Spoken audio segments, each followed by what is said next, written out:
Ya, assalamualaikum warahmatullahi wabarakatuh. Halo, ini Vila, ketemu lagi bareng saya Reza di WD Podcast ya. Seperti yang Rere udah janjikan di episode sebelumnya, Rere bakal ngebedah atau ngebahas buku dari Ustadz Al-Hasbi, yaitu berjudul Menyelamatkan Buah Hati dari Kejahatan Syaitan. Ya, kita langsung aja kita bedah buku dari halamannya dulu. Ini ada gambar anak kecil, karena bukan anak kecil tuh. Bayi ya? Kaki. Oh iya, kaki anak kecil maksud saya. Maaf. Ya, ini agar anak-anak dijauhkan dari gangguan jin, sihir dan juga ain ya. Iya. Ain tuh kemarin tuh saya lupa. Iya.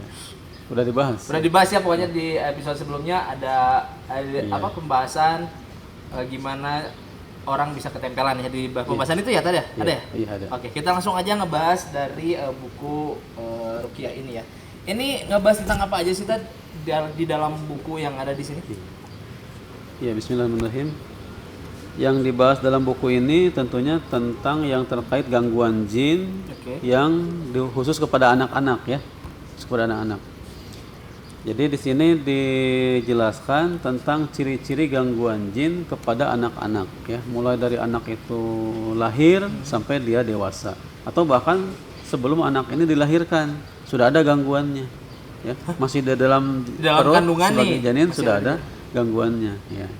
Kemudian yang saya temukan dalam keseharian saya ketika meruqyah bahwa gangguan jin pada orang dewasa pun berawal ya, gangguannya sejak mereka masih anak-anak ya. Jadi berawal sejak dia dalam kandungan. Jadi bukan kalau ada sekarang orang dewasa ya lanjut usia yang terkena gangguan jin, bisa jadi gangguannya itu sudah ada sejak dia masih kecil.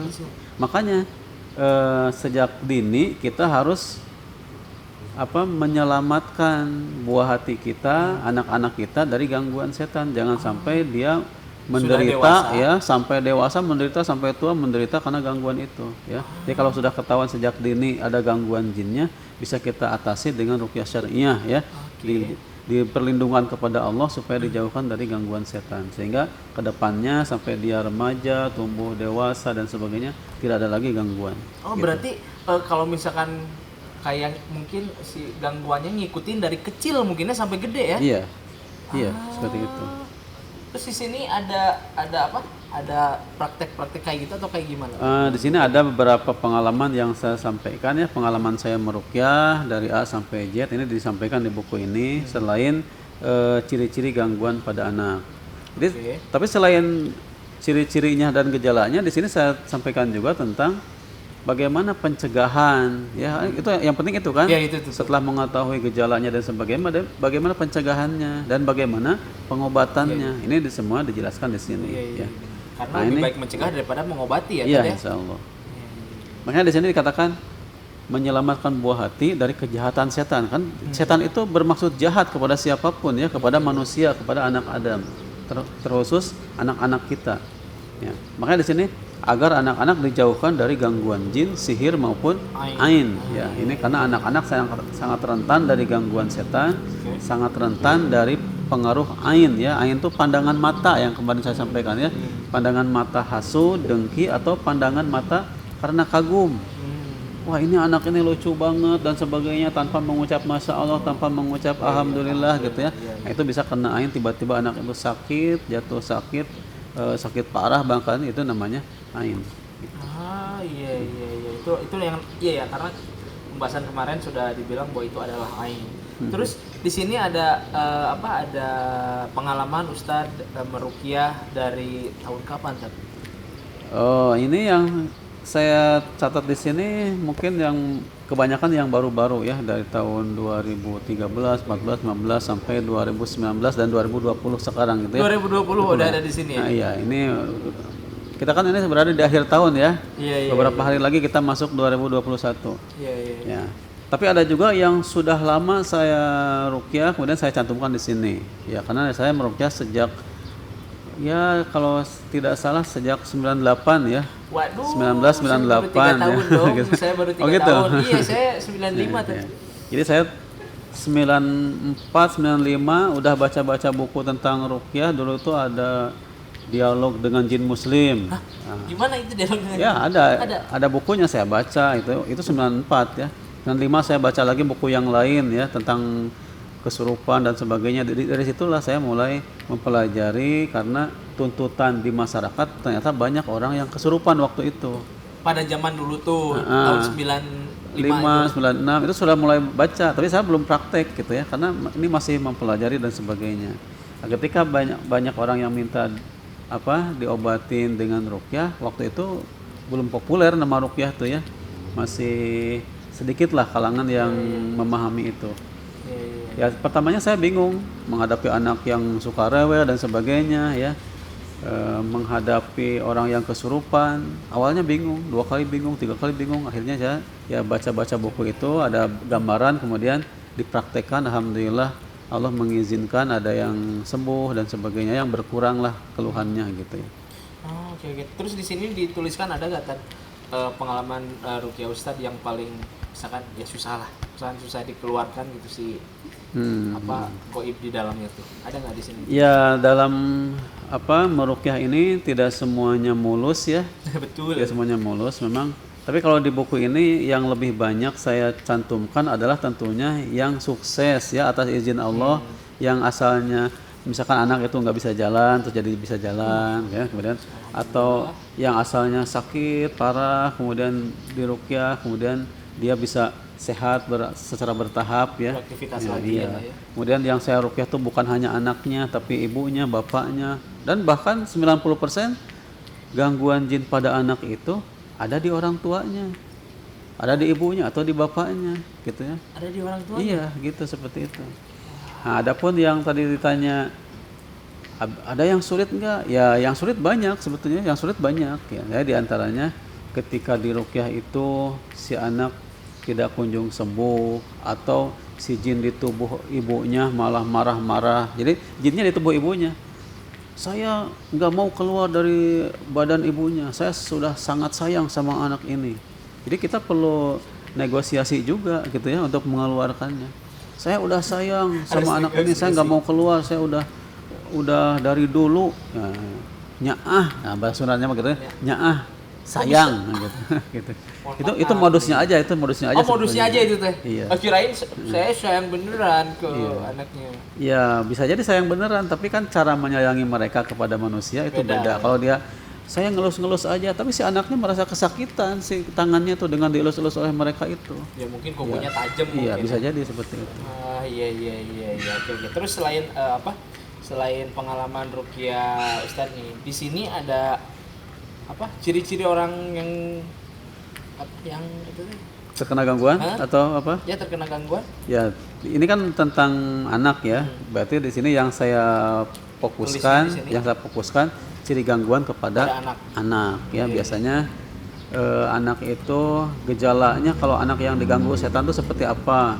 Gejalanya anak indigo seperti apa gitu ya.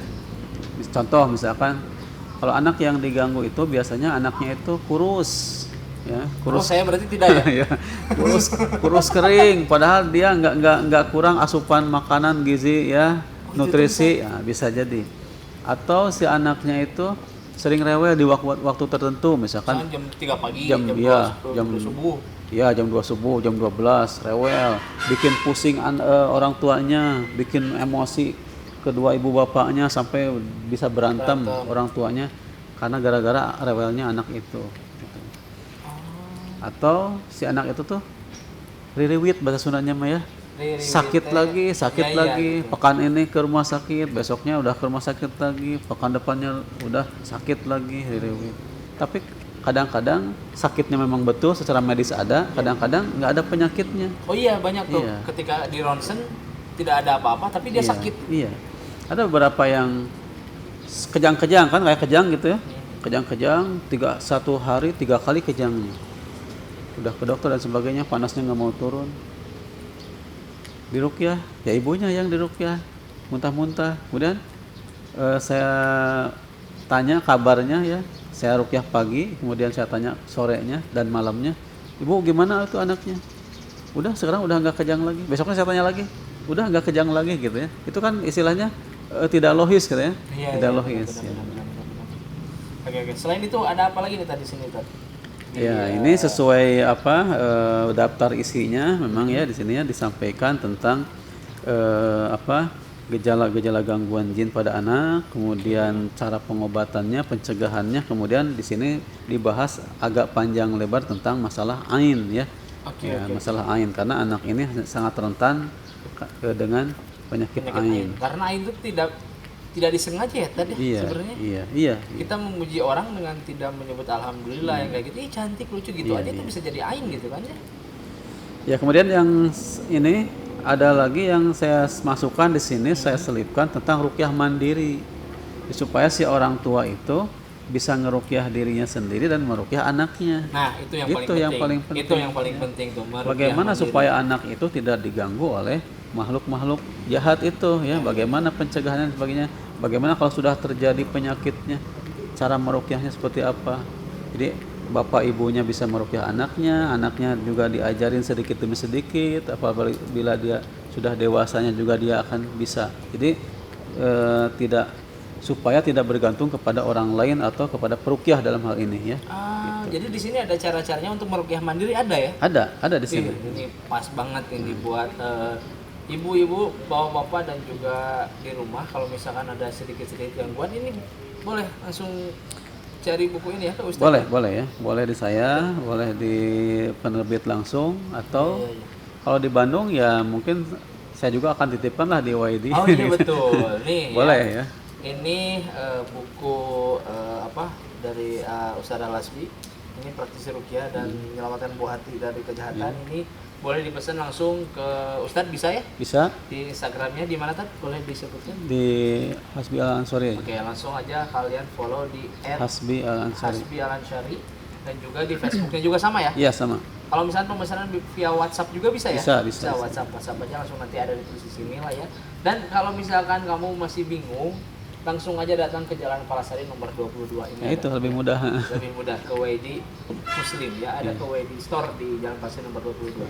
Oke. Ini sangat bermanfaat sih. Insyaallah, apalagi cara meruqyah mandiri itu sangat karena kan banyak juga tadi ketika orang itu mendapat gangguan terus tidak mau diruqyah, orang Islam tidak mau ya ketemu Ustaz lah karena malu gitu kan. Banyak banget yang kayak gitu. Saya mau malu bisa malu karena bisa diomongin tetangga sih di ruqyah bla bla bla bla, jadi bisa ngeruqyah mandiri di sini ya.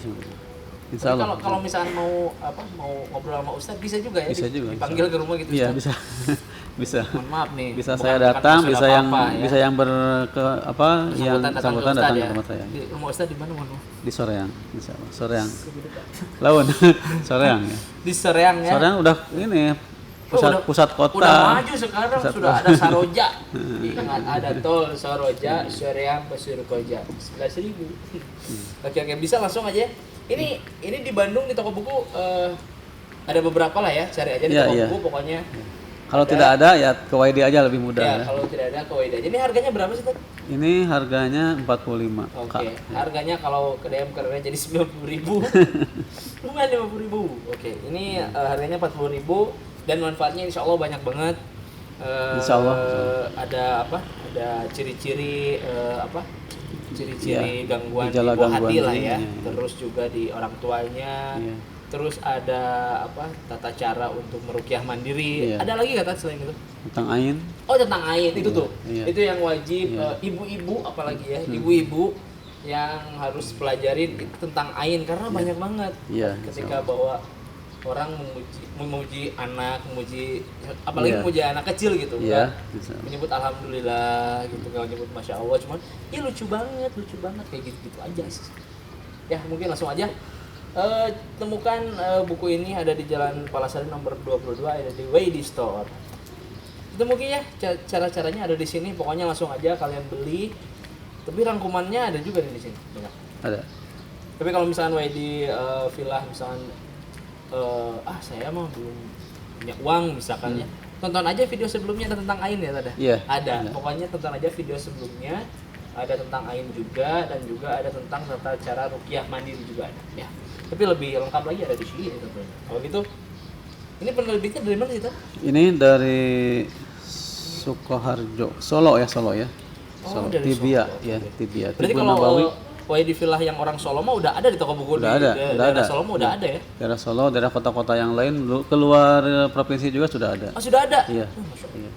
Di Bandung juga ada. Bandung juga ada, pokoknya Oh. cari aja di toko di Gramedia sedikit lah. Iya.